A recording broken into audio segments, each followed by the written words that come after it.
네, 표창원의 뉴스 하이킥 3부 경제를 속속들이 파헤치는 코너죠. 경제 프로파일링 김윤경 기자, 김치형 기자, 김유리 리포터 삼김과 함께 하겠습니다. 어서 오세요. 안녕하세요. 네, 삼김 그리웠습니다. 휴가 기간 동안. 가고 싶었어요. 네.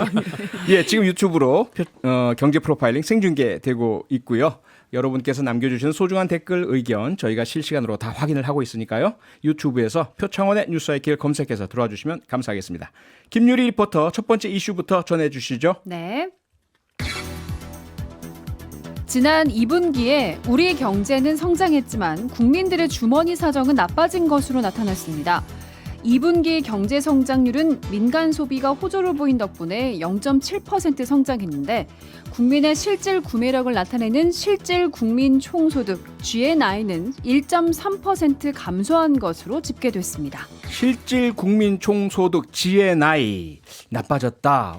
좋지 않은 소식인 것 같은데 일단 GNI가 뭔지부터 좀 쉽게 설명해 주세요. 네, 약간 어렵게 설명을 드릴까 했는데 쉽게 설명해달라고 네. 하셔가지고요. 예. 이게 정확한 비율은 아닌데 국내 총생산, 우리가 이제 GDP라고 부르는 것을 네. 경제 양으로 양적인 측면으로 보신다면은 질적인 측면으로 실질적인 구매력이나 생활 수준을 반영하는 것이 이제 실질 국민 총소득 GNI라고 보시면 되는데요. 네. 여기에는 이제 GDP 같은 경우에는 국내에서 생산한 모든 재화나 서비스의 가치를 다 포함해서 더해가지고 이제 성장률로 나중에 나타나게 되는 건데 예. 이제 국민 총소득 GNI 같은 경우에는 우리나라에서 해외 사람들이 벌어들인 소득도 들어가고요. 그러니까 우리나라에서 국내 기업이 미국에서 번 돈이든 아니면 네. 우리나라 사람이 해외 가서 번 돈이든 예. 우리나라 사람들이나 기업인이 번 돈이면 다 포함이 포함이 되는 되고. 겁니다. 예. 예, 그렇게 보시면 되고요. 네. 그러니까 실질적으로 생활 수준 그리고 우리가 구매할 수 있는 능력 이런 거를 나타내 준다고 보시면 됩니다. 아. 네. 그러면은 지금 흔히 뭐 성장을 하면 국민들도 좀 나눌 게 많아지고 소득이 높아진다 이렇게 생각을 하는데 근데 네. 이번에는 왜 국민들의 지갑 주머니 사정은 안 좋아지고 지갑이 얇아진 건지. 이게 용어를 보면 뭐 부가가치 합이다 그러니까 되게 어려워 보이는데요. 네. 진짜 쉽게 이해를 하시려면 우리나라 국민들이 받은 월급의 총합이다 이렇게 보시면 제일 쉽습니다. 그러니까 예. 소득 구매력 지표라고 저희가 얘기하는 이유가 월급을 받은 걸 다 합해놓은 거기 때문에 이 월급이 줄면 소득이 줄어드는 거고 그다음에 그 소비할 수 있는 여력이 떨어지는 거잖아요. 네. 네. 근데 이제 다만 외국인들이 우리나라에서 받아간 돈 이거는 포함하지 않는다가 빼고. GNI거든요. 네. 예. 그렇다 보니까 이제 국민소득 GNI가 이제 준 것은 교육 조건의 악화가 가장 큰 영향을 미쳤다 이렇게 지금 얘기를 하고 있어요. 그러니까 2분기에 실질 무역 손실이 28조 원으로 전분기보다 한 19조 원 정도가 더 늘었고요. 이게 이제 에너지 수입에 돈이 좀 많이 들다 보니까 아하. 돈을 좀 많이 지급했고 또 다른 거 하나는 앞서 제가 말씀드린 것처럼 내국인 그러니까 우리나라 사람들이 벌어들인 거 외에 외국인들이 또 우리나라에서 소득을 올려서 받아간 돈이 있지 않습니까? 네. 근데 그걸 제외하다 보니까 이 좀 용어가 되게 어려운데 실질 국외 순수 취요 소득 뭐 이렇게 얘기하거든요. 저도 이거 읽기도 힘듭니다. 네. 이게 예. 5조 3천억 원에서 4조 4천억 원으로 감소한 것도 영향을 미쳤다 이렇게 얘기를 하고 있습니다. 네. 어쨌건 쉽게 정리하자면 우리 국민 전체가 얻어들인 소득 또 살 수 있는 구매력이 낮아졌다라는 이야기로 지금 이해가 되는데요. 그런데 이것도 지금 6월까지 2분기까지 통계 아니겠습니까? 네네. 지금 전문가들의 하는 이야기를 들어보니까 앞으로 더 나빠질 수 있다 이런 얘기가 있던데요. 네, 일단은 상고하저는 분명한 그 추세인 것 같고요. 예. 일단 이 GDP하고 GNI를 발표한 곳이 한국은행이니까 한국은행이 뭐라고 했는지 일단 그 판단부터 보면은 예. 하반기에 경기 하방 위험이 커지고 있다라고 일단 판단을 했습니다. 네. 우크라이나 사태 아직도 지금 뭐 장기화되고 있고요. 예. 그다음에 이제 주요국들이 다 금리를 인상하고 있는 인플레 시대가 계속되고 있어서 네. 이것이 이제 글로벌 경기 둔화로 이어질 가능성. 그러면 우리나라는 수출 의존도가 높은 나라다 보니까 그렇죠. 아무래도 수출을 덜 할 수밖에 없게 될 것이고 여기에 환율 요소까지 또 겹쳐 있기 때문에 네. 우리나라 경제 성장은 아무래도 흐름은 약화될 것 같다라고 얘기를 했고요. 3분기하고 4분기의 GDP가 아마 0.1에서 0.2% 정도 증가를 한다면 연간 성장률 한 2.6% 정도를 맞출 수 있을 것 같다. 라고 이제 수치로는 얘기를 했습니다. 네. 근데 지금 보면은 수출이 안 좋은 게 무역 적자가 지난달에만 거의 이제 100억 달러에 달하는 수준으로 기록을 했거든요. 네. 이거는 상당히 좀 이례적으로 봐야지 되는 일인데 네. 어쨌든 이 교역 조건이 악화가 되고 있는 것이 무역 적자로 이어지고 있고 이게 사실은 환율 때문이다라고 하지만은 다시 또 우리 원화 가치 하락에 영향을 주는 요소이기 때문에 이런 것들도 좀 걱정되는 점으로 좀 봐야지 될 것 같습니다. 그리고 이게 무역 부분이 계속 부실해지면은 경제의 어떤 부분은 또 다시 또 메워야 되잖아요. 네. 이제 기업들이나 이런 부분이 민간에서 또 금융 쪽으로 아무래도 손을 벌리게 되면은 그 부분이 또 부실화될 수 있는 가능성도 있기 때문에 국가 경제 전체에 지금 영향을 주는 그런 요소들이라고 볼 수 있습니다. 네.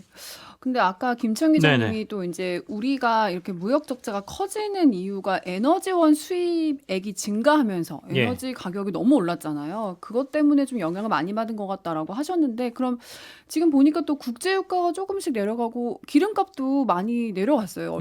불과 한두 달 전에 비하면 네네. 꽤 많이 내려갔더라고요. 그러면 이 국제유가가 조금 하락하면 우리나라 무역 적자도 흑자로 다시 돌아설 수 있는 건지 그것도 좀 궁금해요. 뭐 일부 요소가 하나 해결된다라고 하면 가능성은 없지 않아 보입니다. 근데 네. 이제 8월 달에 아까 94억 7억 달러 적자를 기록했는데 네. 우리가 한 91억 달러의 에너지에 돈을 들였거든요. 그러니까 에너지에 돈 들인 게 거의 적자로 다 연결됐다 이렇게 보고는 있습니다. 네. 근데 다만 이제 조금 신경 쓰이는 게 적자 추세가 5개월 연속 이어진 것. 그다음에 두 번째는 수출 증가율이 떨어지고 있는 게 조금 신경이 쓰여요. 그러니까 5월 달에 우리나라 수출 증가율이 21.3%였거든요. 근데 6월 달에 5.4%로 둔화됐고 7월에 다시 9%, 8월에 6.6%니까요. 두 자릿수로 못 올라가고 계속해서 뭐 5%대 부근에서 오르내리고 있다는 거는 물론 에너지를 수입하는데 돈을 많이 들이기도 했지만 네. 수출도 딱히 그렇게 많이 잘 되고 있지 않다. 증가가 그렇게 뚜렷하지 않다. 네. 그다음에 또 하나는 우리나라 수출의 4분의 1을 차지하는 게 반도체인데 지난달에 반도체 수출이 처음으로 마이너스가 기록됐습니다. 그러니까 아. 전분기 대비해서. 네. 그렇다 보니까 야 이거 반도체까지 꺾이면 조금 어려운 거 아니야라는 걱정을 좀 하게 되는 것이죠. 그래서 네. 대외 환경의 변화가 없다. 여전히 수출이 잘 되고 유가는 떨어진다라고 하면 흑자 전환이 가능하겠지만 네. 유가도 떨어지고 글로벌 경기도 같이 침체돼서 우리의 수출도 줄어든다라고 하면 네. 이게 적자 추세가 또 이어지지 않느냐라는 우려는 있습니다. 네. 김민경 기자님, 좀 전에 김치영 기자께서 우리 경제 어려워지고 있는 이유 중에 하나가 환율이라고 네. 짚어주셨는데 오늘도 보니까 원달러 환율이 올라갔던데요? 달러원 환율이 1,370원까지 갔더라고요. 장중에. 예, 제가 지금 마감가는 정확하게 확인은 못했는데 네. 이러다가 1,400원 돌파하는 게 아니냐 이런 전망이 지금 사실상 이상한 일도 아닐 정도로 가파르게 좀 오르고 있는데요. 예. 뭐 여러 가지 요인들 있죠. 이제 수입 원자재 가격이 더 이제 오르게 되고 이제 그게 이제 수입 물가를 자극을 하게 되고 그래서 우리 무역 수지를 악화시키고 이런 요소들이 되고 있는데 네. 또 이제 외국인 투자자들이 원화 가치가 떨어지니까 떠나는 아. 경우가 많아지고 있죠. 채권 시장이나 뭐 주식 시장이나 대규모로 팔아치우는 것도 환율에 좀 영향을 미치고 있다는 그런 분석입니다. 그래서 오늘도 이제 장 시작하자마자 이제 외환 당국에서 관계 기관 공조해서 긴밀하게 들여다보겠다라고 이제 구두 개입을 했지만 네. 전혀 영향을 미치지 못했고요. 그리고 주요 6개국 통화 대비해서 달러 가치를 이제 표시하는 달러 인덱스라는 게 있는데요. 네. 이게 110을 돌파를 했습니다. 110을 돌파한 거는 사실 20년 3개월 만에 처음 있는 일이거든요. 예. 그러니까 달러 가격이 상당히 지금 많이 오르고 있는데 저희가 얘기했던 이제 그 제롬 파월의 그 잭슨홀 회의에서의 네. 발언, 네. 그러니까 계속해서 금리 인상 기조를 가져가게 되는 매파적 발언 이후에 계속해서 달러는 오르고 있고요. 그리고 오늘 이제 유로가 좀 많이 떨어졌어요. 이게 이제 러시아에서 가스 공급을 중단을 하겠다라고 얘기를 한 것이 영향을 미쳐서 에너지 위기에 대한 우려 때문에 유로가 또 떨어졌고 이런 것이 달러 가격을 계속 올릴 수밖에 없는 요인들만 작용을 하고 있습니다. 네. 이쯤에서 걱정되는 건 우리 온 국민이 다 걱정하는 거 있잖아요. 외환 보유고 네네. 이거 계속 감소하고 있다고 하던데 괜찮은 건지 걱정이 돼요. 8월 달에 실제로 좀 감소를 했습니다. 8월 기준으로 외환 보유액이 우리나라가 4,364억 3천만 달러, 전달에 비해서 21억 8천만 달러가 줄었거든요. 네. 외환 보유액이 줄어드는 이유는 달러가 안 들어오고 나가기 때문도 있지만 우리가 워낙 아까 약세가 계속 나온다 그랬잖아요. 네. 그러면 국가에서 이걸 방어하기 위해서 달러 매물을 시장에다 내놓게 되거든요. 그러다 보면 외환 보유고를 좀 쓰게 됩니다. 네. 그래서 이제 줄어드는 모습이 좀 나타나는데 이게 전반적으로 봤을 때 우리나라는 7월 말 기준으로는 세계 한 9위권 수준 정도 되고요. 가장 많았을 때가 2021년 11월에 4,692억 달러가 가장 고점을 찍고 지금 4,364억 달러 정도니까 그때에 비해서 뭐 한 300억 달러 정도가 줄어든 셈이죠. 그러니까 네. 아주 많이 줄어든 건 아닌데 그래도 이 추세가 계속된다 그러면 조금 불안하지 않느냐. 아무래도 외환 보유고라는 게 국가의 안정성을 나타내는 부분이고 네. 또 아까 원달러 환율을 방어하기 위함도 있고 그렇기 때문에 전반적으로는 계속해서 줄어드는 거에 대해서 좀 우려하고 있는 상황이죠. 네. 어쨌든 국제적인 경제 또 우리나라의 상황, 환율 좀 좋아졌으면 좋겠습니다. 다음 이슈로 넘어가 볼까요? 김유리 리포터. 네. 정부가 시가 15억 원이 넘는 아파트에 대한 주택담보대출 금지 조치를 완화하는 방안을 검토하고 있습니다. 기준금리 인상과 시중금리 상승 여파로 수도권의 주택 거래가 얼어붙자 대출 규제를 풀어 부동산 수요를 떠받치겠다는 의도로 해석되고 있습니다. 네, 주택담보대출 규제 완화. 지금 현재 그 규제 상황 어떻습니까? 설명부터 좀 해주시죠. 일단 시가 15억 원을 초과하는 아파트, 이게 이제 서울 같은 투기 과열 지구에 있는 경우에는 네. 주택담보대출이 되지 않습니다. 그러니까 더 이상 투기적인 수요는 허용하지 않겠다. 빚내서는 못 대출을. 산다. 예. 예. 그 방침이 이제 2019년 10월에 발표됐던 부동산 대책에 담겼던 조치고요. 네. 뭐 결과적으로는 근데 부동산 가격을 잡았느냐, 뭐 중산층의 주거 사다리, 그러니까 이제 더 좋은 집으로 가고 싶은 그런 수요를 막은 게 아니냐. 네. 그래서 사실 이제 지금 소송까지 좀 붙어 있는 그런 상황이기는 해요. 네. 위헌 소송까지 번져 있는 그런 상황이고, 그리고 오히려 15억 원 이하짜리 집의 가격만 좀 높이는 그런 좀 부작용도 있었다라는 그런 비판도 좀 많이 받고 있는데요. 어쨌든 15억 원 초과 아파트에 대해서도 이제 대출을 허용하는 쪽으로 간다라는 기사가 오늘 이제 보수 경제지에서 이제 단독 보도로 일단 나왔고 대부분의 매체에서 그 기사를 받았죠. 아하. 네. 대출 규제 완화하겠다 이 얘기는 사실 윤석열 대통령이 네네. 대통령 당선되기 이전에 그 후보 시절에 계속 공약으로 얘기했던 거였잖아요. 맞습니다. 이걸 그러니까 이제 실현을 시킨다는 건지. 네네. 윤 대통령이 후보 시절에 지역하고 집값과 관계없이 주택담보대출 비율, 그러니까 LTV를 70%로 완화하겠다라고 밝힌 적이 있습니다. 그러니까 네. 그걸로 보면 이게 투기 지역이든지 투기 과열 지역이든지 상관없이 하겠다라는 얘기고요. 그리고 집값하고 관계없이 한다 그랬으니까 굳이 15억이라는 제한도 두지 않겠다라는 얘기로 들리거든요. 네. 그래서 아마도 이와 관련된 것에 대한 고민을 좀 하고 있지 않느냐라고 보여집니다. 그리고 이제 당장 서울이 시가 15억 원이 고가 아파트냐라는 부분에 대한 논란도 있어요. 네. 워낙 서울은 아파트 값들이 많이 올라 있어서 맞아요. 예. 많이들 10억 원 이상의 아파트들이 많은데 굳이 왜 15억이야라는 기준에 대한 논란도 있어서 네. 아마도 정부에서는 지금 이제 흘러나온 것에 대해서는 아니다 뭐 이렇게 얘기는 하고 있는데 한번 시장에다가 뭔가를 좀 알아보기 위한 지난번에 저희가 뭐 풍선 띄운다 뭐 이런 말씀 드렸잖아요. 네. 한번 흘려본 게 아닐까, 여론을 좀 파악하기 위한 게 아닐까 싶습니다. 네.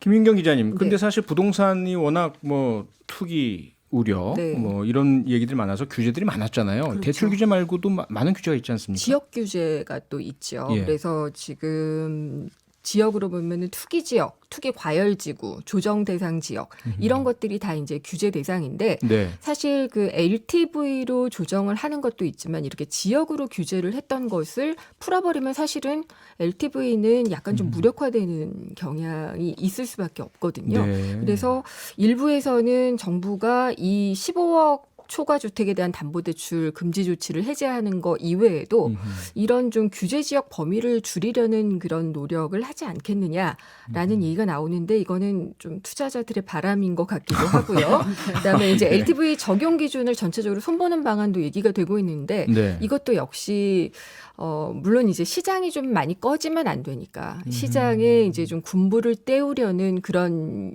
그 의도도 정부도 물론 있겠지만은 아하. 예, 좀 바라는 분들도 많아서 이런 것들을 좀 보는 게 아닌가 싶고요. 네. 오늘 금융위원장 얘기한 걸 보니까 어쨌든 결정된 건 없고 보고받은 건 없지만은 언젠가는 이 15억 원 초과 주택에 대해서는 대출 완화 이거는 좀 논의돼야 되는 시점이다라고 어느 정도 시인을 하기는 했습니다. 네. 네.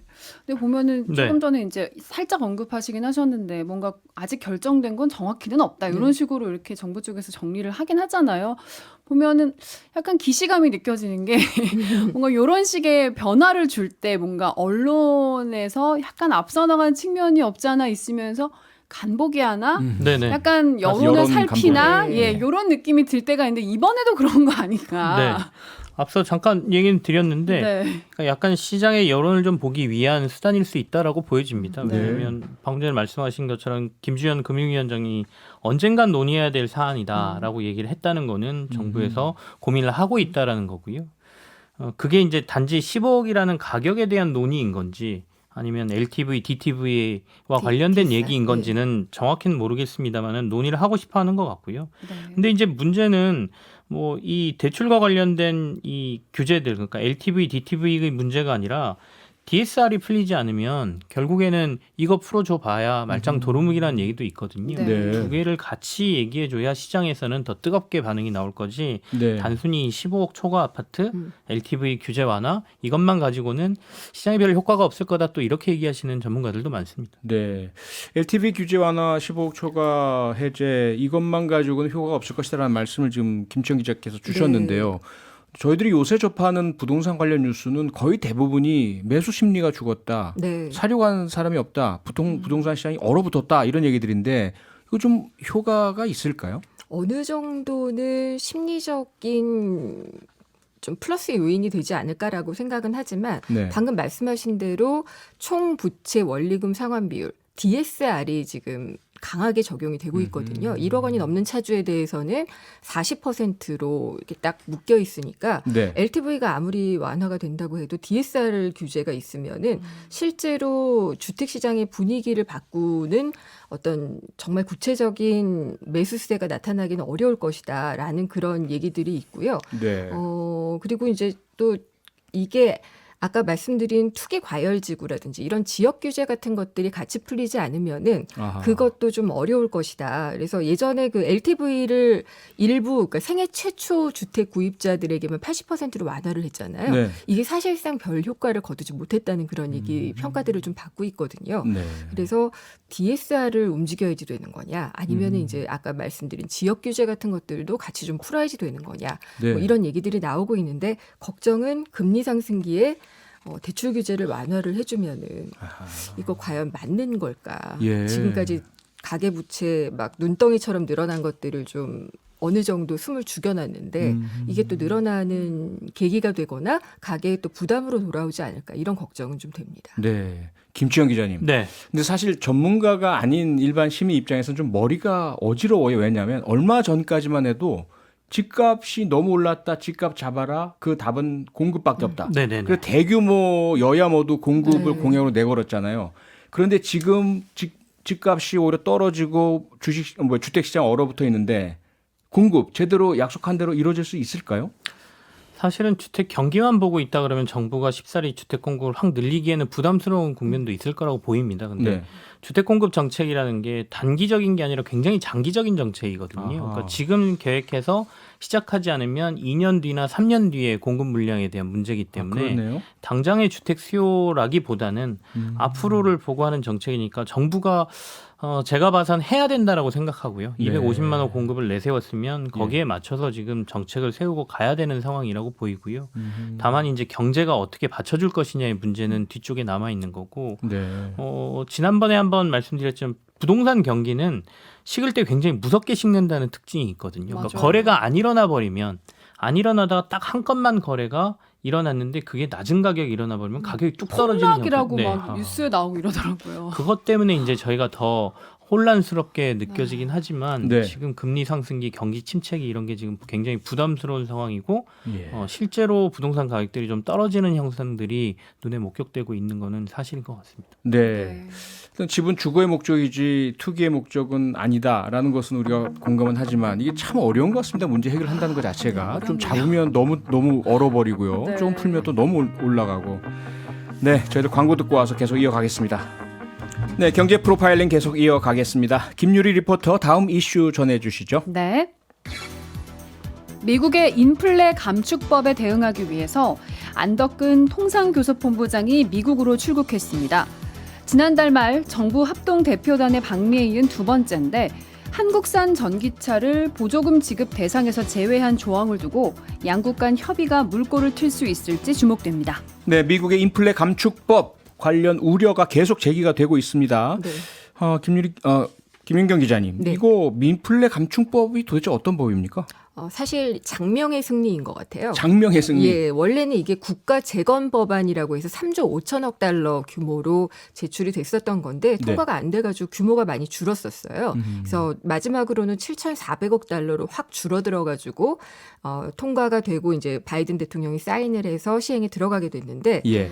4,400억 달러는 정책적으로 좀 지출을 해서 기후변화 위기를 좀 막거나 아니면 의료비를 지원하거나 이런 데 좀 중점을 두는 거고요. 네. 3,000억 달러는 재정적자를 줄이는 데 쓰거든요. 예. 근데 인플레이션을 줄이겠다. 아하. 재정적자를 줄이는 것과 인플레이션은 직접적인 관계는 없거든요. 그렇지만 재정 지출을 좀 줄이고 적자를 줄이게 되면은 아무래도 공급이 줄어들게 되고 수요도 좀 감소를 하게 되니까 네. 공급을 늘리게 되고 수요를 좀 줄이게 되니까 이것이 어느 정도 이제 적자를 줄이면서 경제 작동 원리를 가속화할 수 있다. 뭐 이런 논리로 아마 이야기를 하는 것 같아요. 그래서 결과적으로 인플레이션 감축이 될 수 있다. 예, 그래서 의료비를 지원하는 거라든지 예. 이런 것들은 사실상 체감할 수 있는 인플레이션에 대한 어떤 부담을 줄이는 게 되거든요. 네. 그래서 바이든 정부의 좀 보여주기식 아하. 그리고 이제 인플레를 줄어들게 할 수 있다라는 어떤 시그널링을 주는 그런 효과를 노린 장명이었다라고 생각을 하고요. 네. 실제적으로 뭐 고전 학파나 이런 쪽에서는 재정 적자하고 실제 그 인플레이션하고는 연관도 별로 없고 그다음에 재정 지출을 줄이는 것과 그다음에 이제 나중에 수입이 들어오는 것과는 시차가 좀 있기 때문에 네. 그것도 별다른 연관이 없다. 뭐 이런 주장들도 좀 하고 있습니다. 근데 우리나라는 지금 전기차 보조금 때문에 얘기가 예. 되고 있지만 네. 미국에서는 이 인플레이션 감축안을 통과시켜야 뭔가가 좀 작동할 수 있고 그다음에 이제 조 바이든 행정부가 중간 선거용으로도 좀 이렇게 좀 보여줄 수가 있기 때문에 네. 지금 굉장히 정치적인 이슈로 통과된 법안입니다. 네. 근데 우리나라 기업 삼성전자나 네. 현대차 같은 큰 대기업들이 사실 미국에 뭐 투자 많이 하겠다 이런 약속들도 하고 했잖아요. 근데 왜 우리 기업한테 왜 이러시는 거죠? 왜 이러는 거예요, 대체? 이게 앞서 김윤경 기자께서 미국 재건법에 근간을 둔다라고 했지 않습니까? 예. 이름만 이제 IRA라는 인플레이션 감축법으로 바뀌어 있을 뿐이지 근간은 똑같거든요. 네. 그러니까 미국의 일자리를 창출하고 자국 산업을 보호하겠다라는 게 목적이에요, 법에. 그렇다 보니까 친환경 산업을 육성하는 데 돈을 좀 많이 쓰고 네. 아까 뭐 의료비나 뭐 이런 지출을 좀 줄이게 도와주는 이런 것들로 돼 있는데 이 친환경 산업을 지원하는 법안에 여러 가지 조건이 좀 붙어 있습니다. 일단은 미국 내에서 생산한 제품에만 그리고 특히 전기차와 관련된 배터리는 거기에 쓰이는 광물 또한 중국 말고 네. 특히 중국을 약간 배제하는 것도 네. 들어있거든요. 중국 말고 미국과 FTA가 맺어져 있는 국가에서 수입해온 광물만 사용하도록 그리고 부품도 미국 내에서 조달한 부품만 사용한 것만 혜택을 받도록 이렇게 돼 있거든요. 네. 그렇다 보니까 우리나라 대표적인 완성차 업체들은 현재 순수 전기차를 전부 국내에서 생산해서 미국에 가져다 팔고 있으니까 네. 당장 IRA의 그 혜택을 못 받게 되는 것이죠. 네. 결국엔 미국이 자국 산업의 전기차 회사들, 완성차 업체들이 경쟁력을 끌어올릴 때까지 자국을 보호하겠다는 의지를 강력하게 보이고 있는 법안이다 이렇게 보여집니다. 네. 강력한 경제 보호주의 법이라고 보시면 될 것 같아요. 아하. 네. 예. 미국 자신을 위해서, 네. 미국 경제만을 위해서. 내가 사는데 나를 도와주겠다는 사람들한테 뭔가 혜택을 꼭 줘야 돼? 내가 잘 살아야지 돼라는 경제 보호 법안에 저는 좀 끝장판 같다는 생각도 좀 들 정도로 강력하더라고요. 네. 예. 지금 정부에서 계속 노력을 하고 뭐 당국자 미국 찾아가고 하는데 해결될지 모르겠고요. 꼭 잘 해결됐으면 좋겠습니다. 우리 대기업을 국민들이 지원 응원하는 거 오랜만에 보는데 말이죠. 경제 프로파일링 여기까지 하겠습니다. 두 분 수고하셨습니다. 세 분 수고하셨습니다. 네, 고맙습니다. 감사합니다. 평일 저녁 6시 5분에 여러분을 찾아갑니다. MBC 라디오 표창원의 뉴스 하이킥.